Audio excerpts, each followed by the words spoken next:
Good morning, guys. So, of course, things are kind of changing. We've been talking about that a little bit on this channel. There's a lot of shakeup going on in the automotive world, and electric vehicles are being pushed on the masses. You know, this current administration is really trying to push internal combustion engines out and electric vehicles in.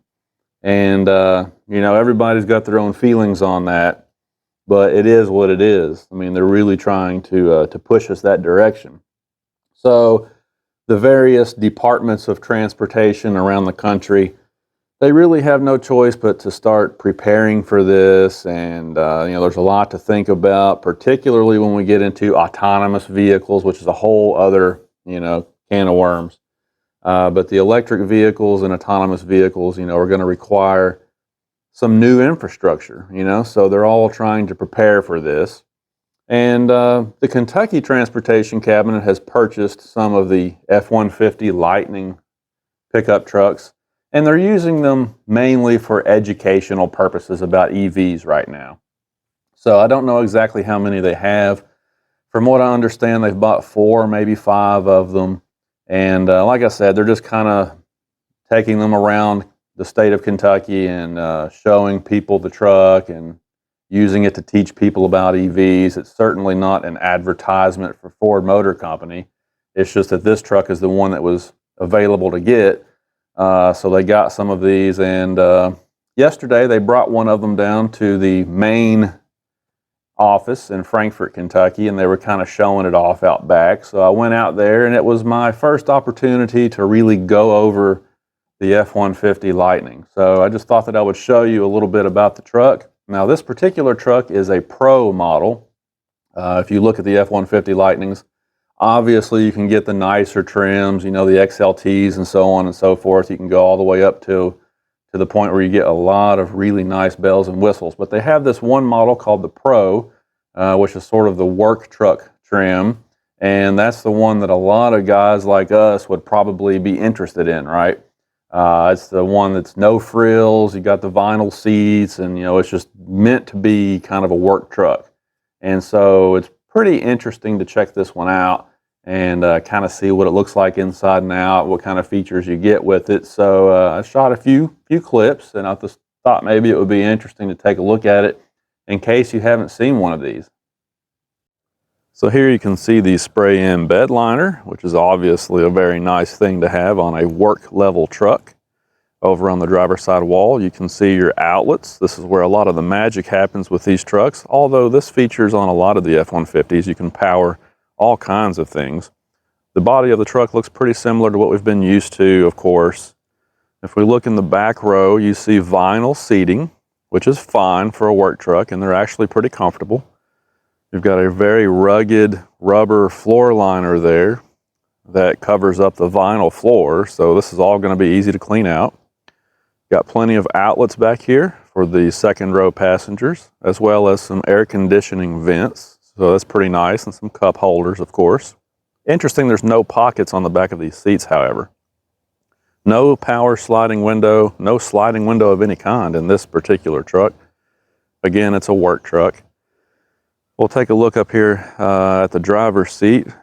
Hey, let's take a look at the payload capacity. Check this out, 2,143 pounds of payload capacity. That's extremely impressive for what's considered to be a half-ton truck. Again, you have vinyl seating. Here's your console area, nice console shifter there. Infotainment screen, which also controls a lot of the electric functions of the vehicle. Nice rugged steering wheel that's easy to clean. Don't have to worry about it being delicate with leather wrap or anything like that. Got a nice big cavernous console here. Lots of things will fit in here. The tray slides back and forth, so the passenger and the driver can both move it to get to things that they want to get to. And you have a little bit of an overhead console in this truck. So it's got the things that you need. As they say, everything you need and nothing you don't, right? Nice work level trim here. You do have power windows and door locks. I think that's pretty much standard across the board in the full size segment. I don't know of any trucks currently that have roll up windows. The plastics are pretty hard on the door though. Not much in the way of soft touch materials here. I guess it's easy to clean though. So pros and cons to everything, right? Here's your charge port, of course. They give you a slow charger, but you can also hook this truck up to some fast, rapid chargers. Here's the area we call the frunk. And this frunk is the cool thing about the electric trucks because it gives you a lot of additional storage. You can put quite a few things in here. In fact, up on, I guess, what you would normally call the hood, there's an icon that shows you that this will fit a full set of golf clubs. But you can put all kinds of things back here. You do have a safety button there, so if a kid were to get trapped in there, they could get out. This panel will be removable. So if you need to jump start another vehicle that might be dead, say a gasoline truck of your buddies that's dead, you can remove this panel and then you can help him out. You can see that you do have some tow hooks down there. Now don't worry about those lights are aftermarket equipment, but this truck does have tow hooks, which a lot of trucks in this segment can't say these days. So still very functional as a truck. Again, I just wanted to show you that this floor is a vinyl floor. We've seen that for many, many, many years on work trucks, so easy to clean out and take care of. I do like that about this particular Pro model of the F-150 Lightning. If we take a look down the bed rail side here, you can see this removable cap. I'm assuming you can use this to add attachments, camper shells, things like that. If we look under the truck real quick, you do have a Class 4 receiver hitch down here, obviously, and this particular truck also appears to have backup sensors. So that's pretty cool. Again, this is a very useful truck. So like I said, it's a pretty useful truck. I mean, you can haul a lot with that truck. The payload capacity, man, that's just fantastic. You know, the electric vehicles, we all know they're very heavy. The battery pack and the motors and all of that adds a substantial amount of weight to them.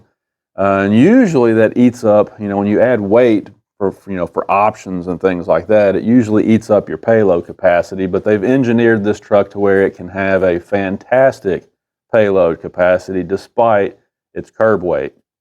So that was pretty cool. Obviously, you've got the Class 4 hitch there, so you can tow the same things that you can tow with a gas truck, albeit not as far. But that brings me to my other point. This particular truck has the standard battery pack. You know, they have an optional battery pack that gives you additional range. This truck that you just saw in the video clips doesn't have that option. So it's just a standard battery pack truck. And so if you tow a trailer with something like that, you're looking at less than 100 miles of range. You know, if you've got like my enclosed trailer that you've seen me tow, you know, if you hook something like that to this Lightning truck, particularly with the standard battery, you're not going to make it 100 miles before you have to recharge it again.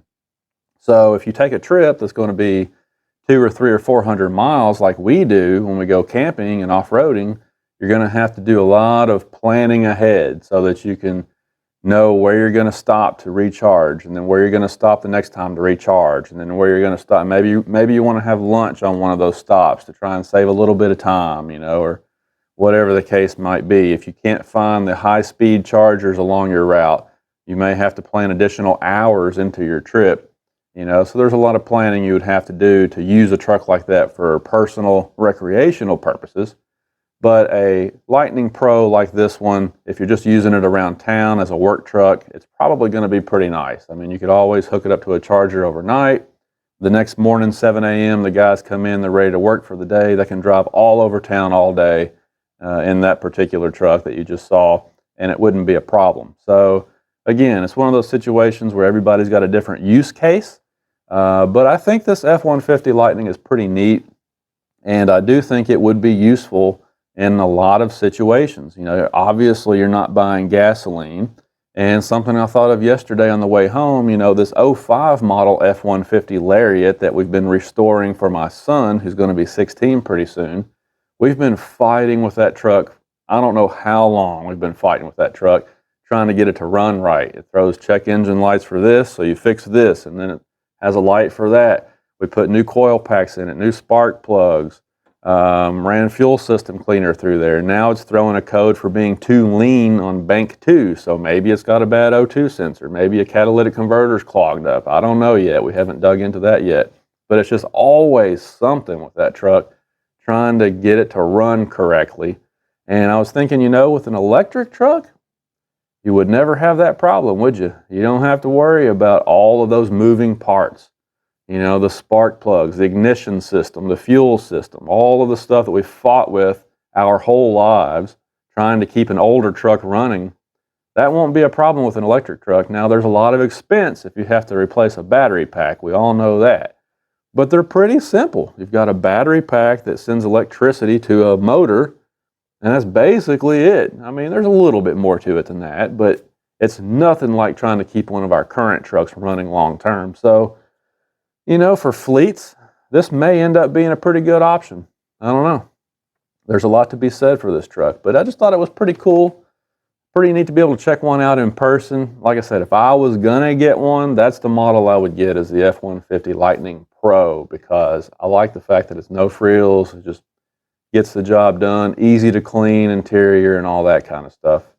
So drop a comment below, let me know what you guys think about it. And if you've got an F-150 Lightning Pro, tell us how it's been, how long you've had it, and if you've had any issues with it. Might be an interesting discussion. All right, guys, thanks for watching. We'll talk to you later.